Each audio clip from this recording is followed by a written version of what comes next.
Hello, it's Tuesday, February 26th, and here's what's making news today. Election week is underway at Humber College, and for the first time, students are able to vote from home.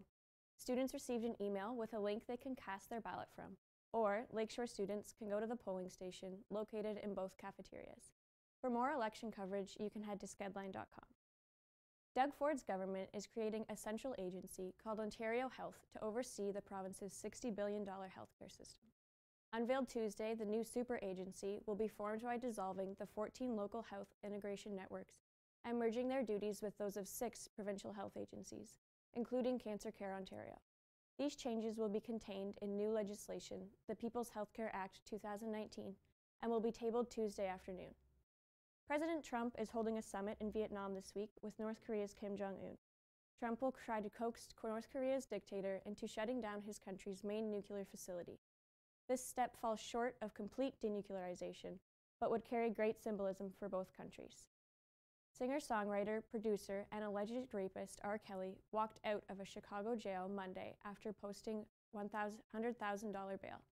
This will allow him to go free while awaiting trial on charges that he sexually abused 4 people dating back to 1998, including 3 underage girls. Kelly is facing 10 counts of aggravated sexual assault, with each charge carrying up to a 7-year sentence. Probation is also an option. Kelly's next court hearing is scheduled for March 22nd. That's all we have for you today. For skedline.com, this has been Angela O'Grady. Hi, I'm Michelle Ramos for skedline.com, bringing you today's sports headlines. The NHL saw a busy trade day yesterday. The 2019 deadline saw 22 trades involving 25 players, the most trades made since 2015. The most noteworthy trade was made by the Ottawa Senators.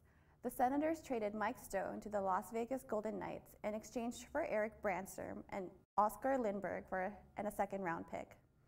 Stone signed an 8-year extension that will pay the 26-year-old $9.5 million per season. Other trade highlights include the Canucks trading Eric Goodbranson to the Pittsburgh Penguins and Jonathan Dahlen to the San Jose Sharks.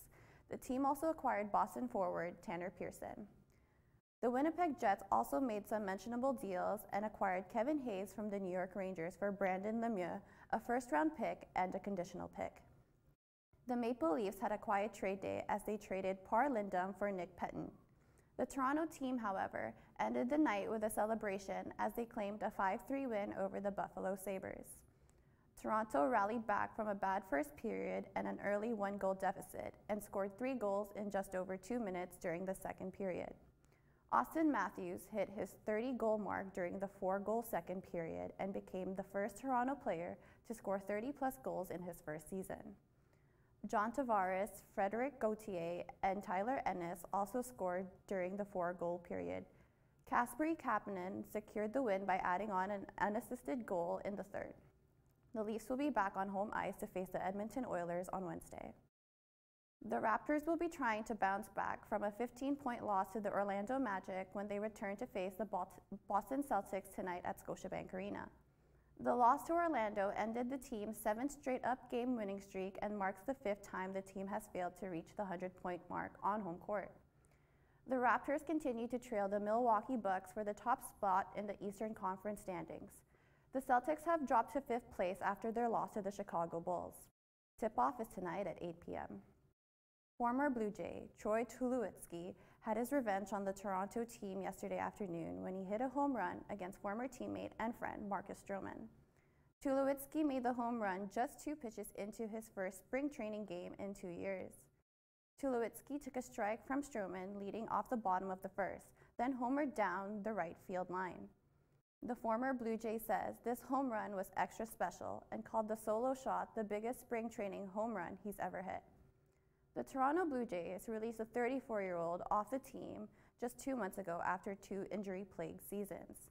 Yesterday marks his first spring training at bat for the New York Yankees. As for Marcus Stroman, he promises that Tulowitzki's home run against him is not going to happen in season. The Toronto Blue Jays will face the Boston Red Sox at Rogers Center this afternoon.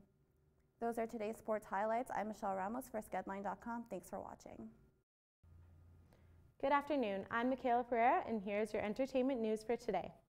It's a sad day in music history as the lead singer Mark Hollis from Talk Talk passed away yesterday at the age of 64 after battling a short illness.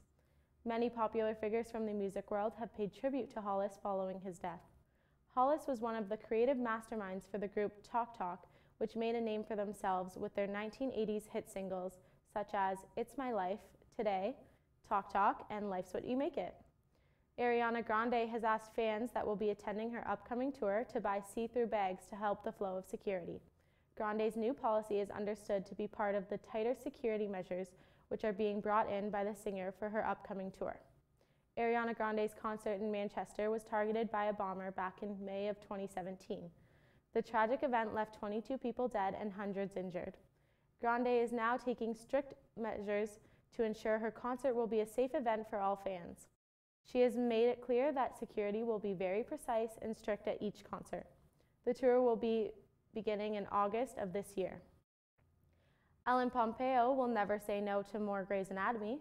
The Grey's Anatomy star states that they haven't heard anything about season 16 just yet, but there are no plans to end the show. The longtime show is now running their 15th season, and Pompeo, along with 3 others, are the only remaining 4 original actors from the first season. Pompeo says she has received more gratification than she has ever imagined, as she is now both an actress and producer of the show. And finally, Shakira is currently facing tax fraud accusations. The famous Colombian singer has been called to appear in Spanish courts on June 12th. Charges against the singer were filed in December of 2018, claiming Shakira had failed to pay taxes on her income earned between 2012 and 2014.